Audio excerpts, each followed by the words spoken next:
think one part of infrastructure that is Nigeria-wide is power. Whether you're an entertainer, whether you are a restaurateur, whether you're an architect, whatever business you're trying to start, power is key. So I want to ask the special advisor to the president on infrastructure.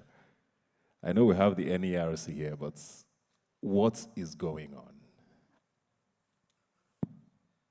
So you saved the hard question for me.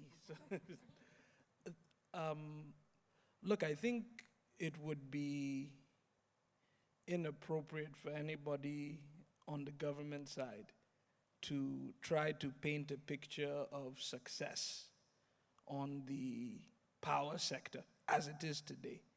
I think we owe it to our citizens to be honest about where we are.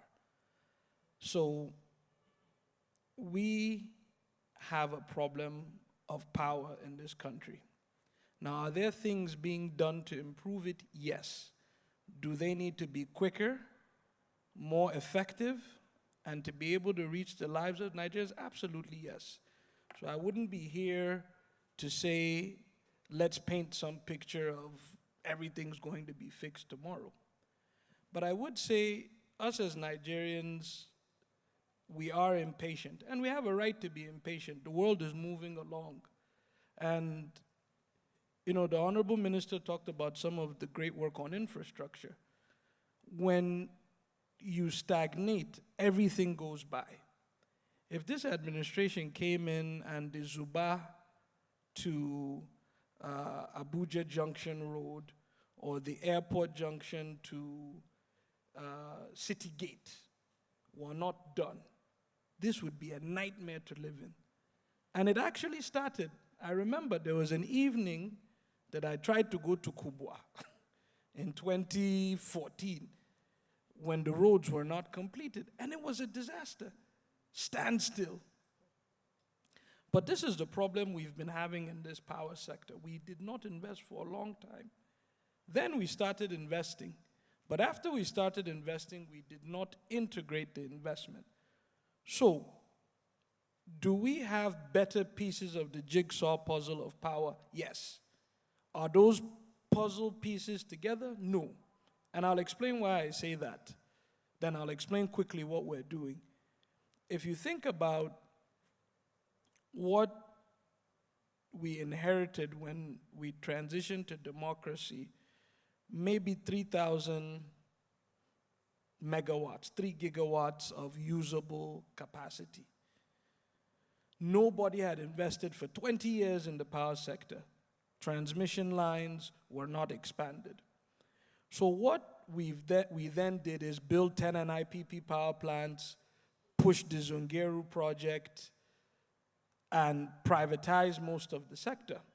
And we then jumped from about 3,000 megawatts of usable utilized capacity to 15,000 or 15 gigawatts, which is what we have today. And with many of the projects in different forms, we probably have line of sight to 20 gigawatts, which is not great, but it is multiples more than we started with. Now, transmission was not expanded. I'll give you a very funny number. When this administration came in, the prior year in 2014, only $25 million was allocated to the whole transmission company of Nigeria. With UG Mohammed, Minister Fashola, the administration as it came in, Mr. Edozian, before he left, they were able to get $1.6 billion of infrastructure funding for transmission. So again, I talk about these jigsaw puzzle pieces. Now, the last leg is this distribution problem we have.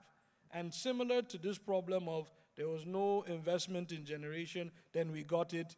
Very poor investment in transmission before this administration came in 2015. We have it now, right? $50 million contract for the Abuja loop was given by TCN a couple of years ago. Distribution, though, has not seen the type of investment we need. Many of us are not metered. The transformers in our locations are of poor quality, right? And the truth of the matter is that distribution companies will look at a neighborhood and say, they don't pay for power, open the breaker. And they might deny they do it, but we know they do it. So what is the government trying to do now to make the distribution segment catch up? The last piece of the jigsaw puzzle. And then in my night prayer, I pray that will be the end of the challenge. So we've gone ahead and been more strict. NERC has been more strict with the discos, telling them that you can't reject power. You need to allow investment to come in, so there's a franchising regulation coming in. I would think Mr. Farouk hopefully will have his own power franchise in his nice segment in the district he's building. And that franchising says that if the disco can't provide the investment to meter you and provide power, let somebody else come and do it. And that should come out next month. Now on metering, we do have a regulation. We're trying to improve it because at this stage, we're not seeing as many meters flow in. There's some issues with the duties that were put on meters that we're trying to resolve. But we're also looking at willing buyer, willing seller, right? If a neighborhood or a district says to the disco, we'll pay more for 24-hour power, let them go. And Magodo is a beautiful example now, about 22 hours in Lagos. Ikeja Disco got into an agreement for them with a slightly higher tariff, and they're providing that. But we need to accelerate the work. So we're working with the World Bank now, and I'll actually be in DC on Monday, on $1 billion of investment into distribution that the government will provide for the distribution companies to be able to use to meter, build infrastructure. But we're also saying distribution company, if you don't shape up, we'll collect back your disco. The recent order said there's a minimum remittance order. If you don't meet it, we're going to collect the disco and reprivatize it. So we're being tougher. Now, we have a group of fiscal reforms. We have a group of regulatory reforms, and then infrastructure, like with this Siemens program that the president agreed with Angela Merkel on. We should see about $2 billion plus of investment also come into distribution and transmission. So I'll plead for the Nigerian public to continue to tune in to the power sector. I won't ask them to be patient. They shouldn't be. They should be impatient about the reforms. And, I've been telling the Honorable Minister, for instance, I was going to go visit him. I haven't gone. 80% of my time is being spent on power sector reform. So we'll continue to work on it and, pray that it gets better quickly. Thank you very much for breaking it down as well as you did.